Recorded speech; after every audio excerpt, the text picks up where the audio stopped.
passe super, l'artiste, super, encore un but sensationnel.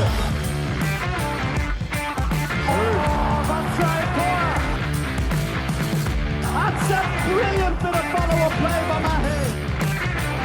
Oh my goodness me, what a shot. Sagosen setter det hen! Han setter den! De er i semifinale igjen! Hello everyone and welcome to the Uninformed Handball Hour. It's our first of two quickfire Champions League preview podcasts. Chris O'Reilly here with you, joined by Brian Campion. How are you, Campo? Not too bad. Getting ready now for the new season. We're going to look at Group A today. I'm heading off to Zagreb on Thursday. I believe you're not up for round one, but you'll be in for round 2 and 3. So what's your feeling just initially heading into this season? Yeah. This podcast and the next one, we're going to look at the two groups individually. It does help to kind of give yourself some context for what's coming up this season. And to be honest, it's probably the first time I've thought about the groups since the draw was made in the middle of the summer. So it's a good exercise in figuring out, all right, what the hell is going on here. And I think the thing that stands out to me this season, I think we say it in one way or another every season, but it feels like one of the widest, wide open competitions that we've had in years. Last year was a surprise that Barca didn't get it 3 times in a row. We've seen this season that it is unlikely to be a walk in the park for them, or anything but, in fact, by the start of their season.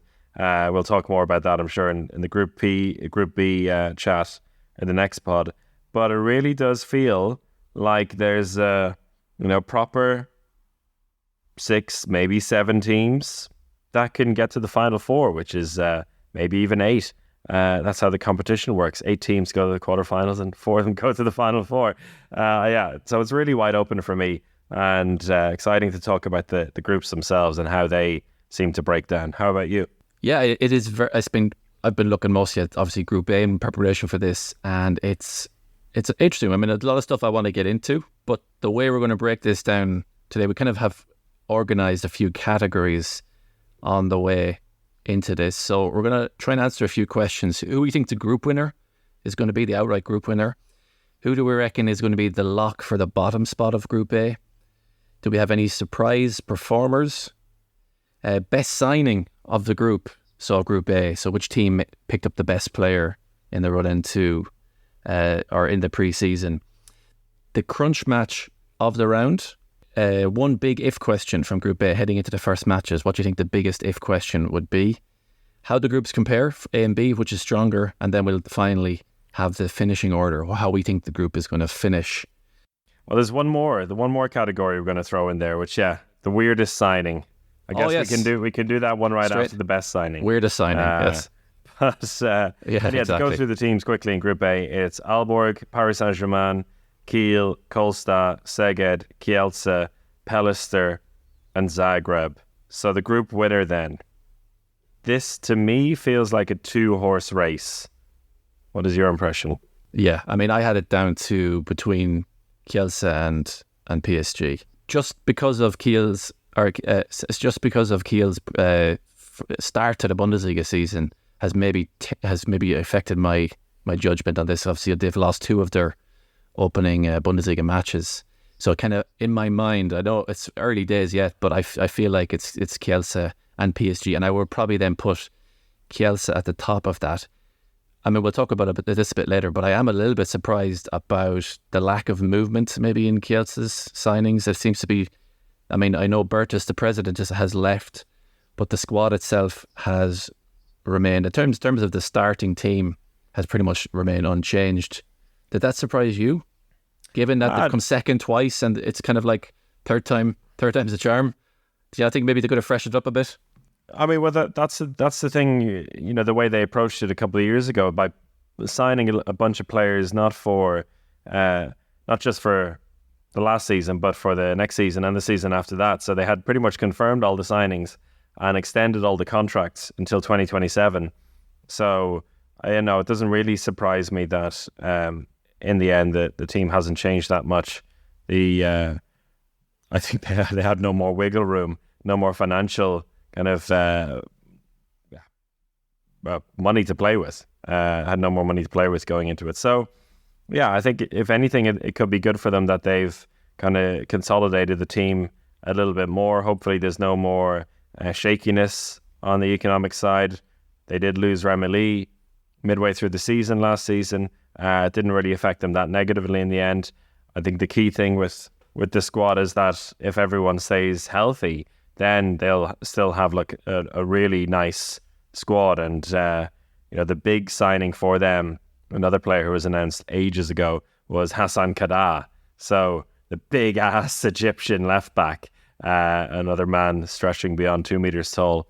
So yeah, in that sense, I'm not really surprised that there was no bonus summer signings because they'd already done all their business a year or two ago. So did you have them top? Did I miss that, or did you? For me, it was between PSG and Kielce as well. In terms of choosing a group winner, because I guess that's why we're doing this, so we actually make some predictions. I have Kielce second and PSG on top. Wow, okay. And that's got a little bit more to do with how the two teams usually approach the group phase. PSG, particularly at home, are almost completely unbeatable. There's something a bit like an aura about them that they rarely mess up in the group phase. It's only when they get into the knockout rounds that things start to fall apart for them. But we barely even have to talk about them in the group phase over the years because they just get the business done. You think about, they'll play against Pelister, they'll beat them 43-32 or something like that. These are score lines that we're used to seeing from PSG. Whereas Kielce, they can randomly lose points somewhere. So Kielce might do a great job of, splitting victories with PSG, winning one at home and losing the one away, and doing the same with the other big contenders. But you could also see Kielce lose a random match, even at home against someone like Zagreb, which won't actually make that much of a difference in the end, but will stop them from coming in top place. And just behind them, Kiel and Aalborg, on paper, could do it, but they're just way too inconsistent, I think, also with how they have to balance club and international form. In terms of some of the people who have come in for PSG, obviously Danis Christopans has gone out, and maybe they've lost that special Luke Steins Christopans connection, which a lot of people liked and seemed to be a big headache for a lot of teams. And they brought in maybe Kent Robin Tonneson as maybe more of a rotation player rather than he's not going to be a starter. I don't think so. I think Dominic Mate is probably going to be the guy who's now back from injury and hopefully won't get injured again, and he'll be the starting, or not starting right back, but maybe one of their main focuses in right back. What do you think of them losing Christopans? It was clearly a good signing for Melsung, as you guys discussed on the morning club yesterday. Yeah, it feels like he had a good season last year. He's had his up and downs in his time with the club. He'll never be remembered as some kind of incredible legend. He did the right things for them, but I feel like Dominic Mate could suit their style of play a little bit more. He was playing with them last season, just coming back from injury. I think if he can take the steps up that he's promised to do pre-knee injury with Elverum, then I think he can be a really good player for them. And yeah, like a proper starter in that backcourt for the team. It's a big test for him. And also knowing that Yahya Omar is joining next season, that makes it an even bigger test because it's kind of an audition for them. It's like, are you going to be really competing for this top spot for the years to come, or are you just going to be filling the spot here? Kent will come in when he needs to, and you're just waiting for Yahya Omar to come in. So yeah, I think despite that though, in terms of the group, it doesn't really make a difference. I think PSG will win it. Okay. So PSG and Kielce, we're split on that one. So what about bottom spot then? Maybe a little bit easier to come to a conclusion, but again, I think it's between probably two teams. Did you see it in the same way? Yeah, I wrote down Pelister versus Zagreb. Yes. Probably Pelister. Very little to go on this. They had a pre-season match against each other in which Zagreb won by a couple of goals. Yeah, Pelister coming into this completely, at this level, unknown. I think when it comes to their home matches, might have a chance of picking up a couple more random points than Zagreb will. Zagreb seemed to take a step up last season, and the squad hasn't gotten much. It seems to have stayed pretty much the same. It hasn't gotten too much better, hasn't gotten too much worse. They could be competing maybe for that 6th place. But honestly, I think it is actually these two by a decent margin will be 7th and 8th. Even though Pelister might get a couple more random points, I think Zagreb should beat them home and away. And so Pelister for last place. Yeah, I'd Pelister down the same. I mean, they didn't get out of the European League group, they came second last in their group last year, so I can't see them improving on that in a Champions League group. So I have them the rock bottom, and I just think the way Zagreb kind of finished a bit more positively last season with some good results, or some decent results, and close games at least anyway, I think they should be the stronger of the two, and I think they probably have a bit more, in inverted commas, star power, and not a whole lot, but I mean a bit of a stronger squad. Well, hey, let's see what happens in the first match of the week between Zagreb and Kiel, whether they pull off a shock. Feels like that was a match of the week from 10 years ago, but anyway, the surprise package of the group. Who do you have down for that one? This is tricky. It's very hard to pick out one. I would like to say Kolstad, but I somehow don't see it happening. So I think maybe, surprise package. I don't agree you call them surprise pack, but maybe Aalborg will get some decent results this season. I think they're going to be a fresh. I think probably the cycle of players that they had with the likes of Sandal and Klar leaving and Agafor's gone out. Gade also on the way, and of course Parmason returning to Iceland. It does feel like a big churn of players there. Maybe that's what they needed. Obviously bringing Nicholas Landin in is huge. Simon Hall coming in as well. One player which I'm really excited about it then is Alex Vla, to see if he can reproduce some of his form in the Champions League again. And then obviously Lucas Nielsen should fit in to the Aalborg style of handball. So I think maybe they might have had a surprise result or two in them with that refreshed squad. So perhaps maybe Aalborg, even though it's not a surprise package like years gone by, but I do think maybe they could pull off results that maybe that no one expected of them. I will go to Aalborg a little bit later because I have them down for a different category. But for me, the surprise or the potential surprise could indeed be Kolstad. And the reason why is I'm looking at their schedule here for the opening rounds. With Kolstad and Aalborg, it's kind of mix and match between. One can be the surprise package. One has kind of the big question mark over them. But with Kolstad, they have a really nice start to the group. So they're away against Pelister. Can get a win away from home. They're also away against Zagreb in the first few rounds. So there's like 2 away matches they could pick up maximum points. Then they have home matches against Kielce, Szeged and Kiel, which all feel like home matches, particularly early in the season, that they could pick up wins in. And we've seen particularly Kielce and Szeged struggle in Norway away from home. So imagine all of a sudden this Kolstad team, led by Sargason, get 5 wins on the trot at the beginning. And that'll completely change the kind of reflection on this team and what people expect from them and the confidence it should give them as well. There's no guarantee that's going to happen. They could end up with 1 win and 4 losses just as easily.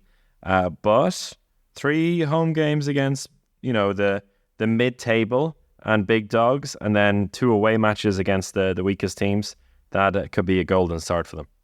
You're not worried a bit about maybe the depth of their squad, because you look at their starting 7, it's going to be really, really strong. But then after that, I think that some of the players that they're going to have to rotate in, the quality can drop off there a lot, can't it? It can, but I think that won't be so much of an issue in the early games in the season, and then it's a case of just holding on for dear life and seeing how far they can take it. Yeah, I mean, it's not like they have bad players in these positions as well. Like the backcourt is, obviously it's very much reliant on the opening 3. But you never know. I think the players they have as well, it's a big question. Like Rød, Sargason and Johannesson are all players who've also been picked up their knocks and their little niggly injuries over the years that have kept them out for a little bit of time. If that happens to any of them, they could be in real trouble. But they could also be a very positive surprise. We'll go to maybe now some of the signings that we've seen in pre-season. So I've 2 main names here for the best signings of the group. I think so. I've one which is clearly, I think, the best sign that a team has made. That would have to be Nicholas Landin going to Aalborg. I think that's a world-class goalkeeper that they've now acquired. So I think there's no no doubt there. That's a huge coup for the team, for the boys in Aalborg. And then my personal one is going to be Skipper. Skip to go. Oh God, say it for me, Chris. Skipper. Oh, Shipper go to. There we go. To go into Kiel. It's going to be very interesting to see. He's only 21, and they've obviously huge boots to fill, just domestically in the Bundesliga, and then also playing the Champions League as well. It's a huge ask for the young man. It's going to be very interesting to see how he gets on. So that's more of a question mark for me, but I'm very excited to see how he does that over the whole season. But Niklas Landin in goal, obviously, I think is the biggest sign of the summer. What about you? I can't believe we're having this conversation and you didn't put Sanders Augustin in that. That says a lot. It does, but yeah, I kind of, I don't know why I did that. Yeah, but I kind of felt like that's old news, isn't it? It's old news, but it's only just happened. So there are the three of them. So it's Augustin, Asha Pagotu, and Landin. And I think in the long term, Asha Pagotu is the one that stands out, because in terms of how he can help Kiel, particularly in the Champions League, I think that will be quite exciting, because I think his style is really going to fit in the Champions League, where things can be a little bit more opened up, and one-on-one play does fit a little bit better than maybe he'll be.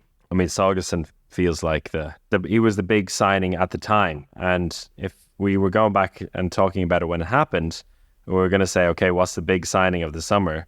You would say Saugusson, but I have to agree, Landin actually feels like the one that is the best signing for a team and could really help Aalborg take the next step.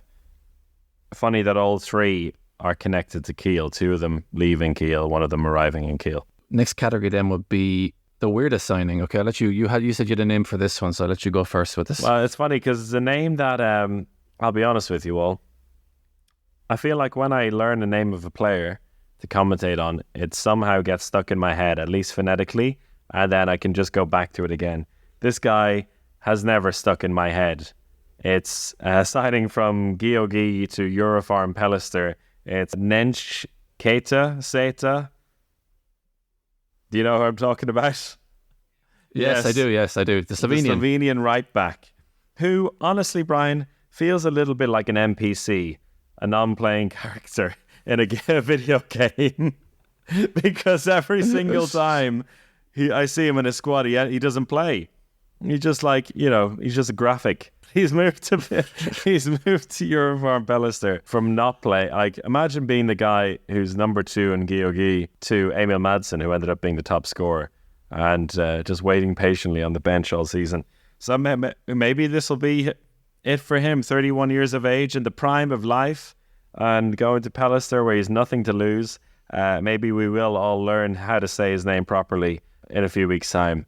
But at the moment, no, he's a bit of an NPC, a bit of a weird one for me. I did think about him as well when I was making my selection, but I went for one which it does have an explanation, but on paper I just find it a little bit strange. Kent Robin Townsend, remember when he signed for Veszprem? Yeah.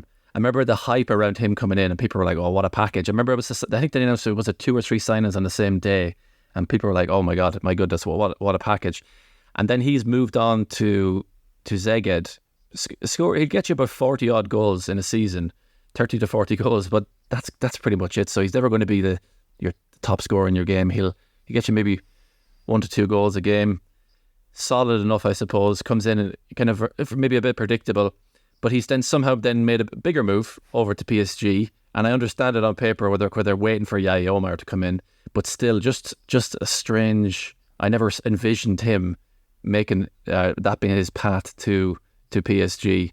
So just a bit of a weird one. He's done very well for himself, hasn't he? From Fuchs Berlin to Veszprem to Szeged and now to PSG. He feels like, because what we said earlier about Yahya Omar, he's coming in next season.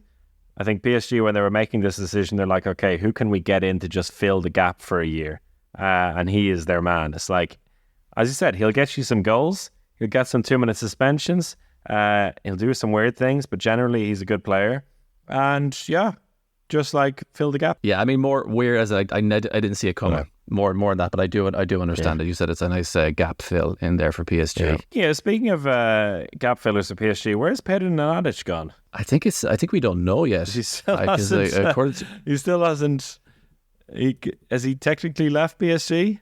Yeah, right. He has left PSG, right? Yeah, because he's down on their out list already. But I think no club as of yet. Okay. I think. Which is waiting for that Saudi Arabian money to come in. Yes. That's someone that Berlin could get. Anyway, we were talking about Berlin needing a left back. Well, there's someone who could go in there, but he has prior history in Berlin. On to the crucial matches that are crucial match. What do you have in mind here? Obviously I think a really big match, I think, is going to be round 12, PSG versus Kielce. That could be the game that decides who finishes top of the group. As you said, PSG and their home form really almost look unbeatable, and that's going to be a serious test for them when Kielce come to town. So I've kind of earmarked that one on the 21st of February as probably the highlight of the whole season. In Group A. Okay. Funny, because I also have those two teams, but actually this is all focused mostly on one team, and it is Kielce, because I started looking at every beginning of round one, seeing what the highlight match is, what is kind of a crucial match in terms of learning about teams. And in round one I had Kielce versus Aalborg, and then in round two I had Kosa versus Kielce. Then in round three I had Kielce against PSG, and then in round four I had Kiel against Kielce, and then I stopped and I was like, okay. It's just Kielce. Kielce are going to be the measuring stick by which everyone is judged this season, and themselves. So basically just any game that Kielce plays this season, which is really interesting, right? That they're going to be involved in such crucial games in those first 4 rounds straight away. Crucial for their opposition and obviously crucial for them, which puts a lot of pressure on them. And, hey, if they end up winning all 4 of those, then I might need to change my views on them finishing second in the group. I know you haven't them finishing second, but would you still say that they're probably still favourites at the moment to take the title, even though they might still finish second in Group A? They're probably the favourites of the teams in Group A. Even though they finish second? Yes. Yeah. Just because of the run of the matches, like you said. Yeah, I think finishing first or second doesn't really matter. Yeah. As long as you get in the top 2. That's the key thing. And that's why we need a reform of this system. Yeah. Basically, just watch out for Kielce in this opening month of the season. Cracking games all right. So what's your biggest then if question going into this group phase? Yeah, I kind of gave it away. Or do you have gave it away there about that earlier, and that was Aalborg. And the big if is if Aalborg can figure it out this season. They came into this Champions League world right at the deep end, somehow getting through to the final in a season where they made the big announcements for the seasons to come. The signing of Miguel Hansen, the signing of Aaron Palmerson, and without those two, they managed to get to the final of the Champions League, which was huge. And then since then, it almost put them on this platform where things were expected of them, but they lost in the quarterfinal to Vesprem, straightforward, lost in the playoff round to Georgi in a cracking game last year. And now it's a question of where does this team actually belong? The signings you mentioned there do feel a lot more like planning for the team, whereas signing Mikkel Hansen and signing Aaron Palmerson were big statement signings, but it wasn't the big statement signings that got them to the final. It was Stefan Madsen and a team of very solid players who all knew what they wanted to do with the team and bought into the plan, getting them there. Big question marks over that centre-back position. Alex Vla coming in now, and he'll, all of a sudden have to play a very different role when he has the players around him that he does. He just won't be allowed to bang in goals or take shots after shot after shot because Miguel Hansen will put him in a headlock. And Thomas Sommer, who's a really exciting player as well, but still feels like he has some learning to do coming in as centre-back as well. If Miguel Hansen can find the form of old, Nicolas Landin coming in as well, they have all these tools that could help them get into a quarter-final and then maybe the final 4. But they have to figure it out. And I think they could do it. I don't think it's going to happen straight away. I think if it's going to happen for them, they're going to go on a run where they upset a couple of big teams in the knockout rounds. Interesting. Yeah, so my big if question is going to be about Kiel and where they're going to stand this season, because when you looked at the group initially, you're thinking, they're probably the third strongest team in there. And what kind of form they're going to be going in. Is it going to be, could they turn it into a 3-horse race for those top spots rather than a 2-horse race? And having lost Sagosen, Landin and Zarabets, it's obviously huge changes for them.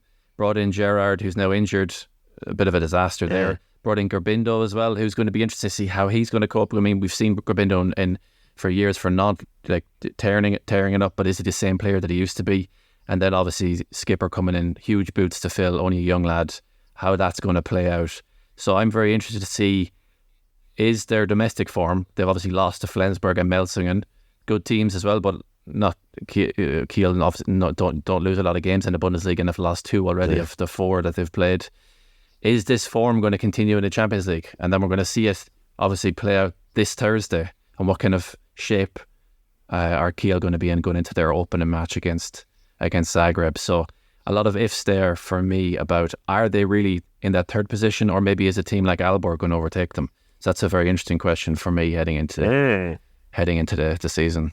Okay. Well, we'll go into that when we make our final finishing order predictions, who's going to finish where. The next one, comparing the groups, looking at the 2 groups here, it feels to me like at the top end, there's very little to choose between them. You know, you think of like PSG, Kiel, Vesper, Barca, Magdeburg, all teams that could go all the way. But the mid-table and the teams that are in both groups, it feels like the mid-table from Group B is stronger than the mid-table from Group A. And if the roles of the teams were reversed and they were put in each other's groups, that the top 3 in this Group A would not be as straightforward. So that's a long-winded way of me saying it's not quite as good as the other group. Yeah, I mean, I do the same feel. I felt like just the bottom of B was just has stronger teams down there than maybe it's so clear in A that Zagreb and Pellicer are going to be a good bit off the pace. Whereas in B, I mean, we don't know what kind of shape Porto are going to be in. They could be right down the bottom there. GOG, like, you don't know where they're going to finish really. They always have a surprise in them every season as well. So Celje are probably going to be down along with maybe Porto, but they're two teams which we know can always have a result or 2 in them. So yeah, I think overall the bottom of B is a stronger or have stronger teams down there. So I'd say overall it looks like B would just tip that. I'd be interested to see what Alex thinks now when you go through it. On the other side of it, although I think the mid and lower table is stronger in Group B, the teams that are at the top of Group A, like the PSG, Kiel, are teams that you would rather not be facing in the group phase.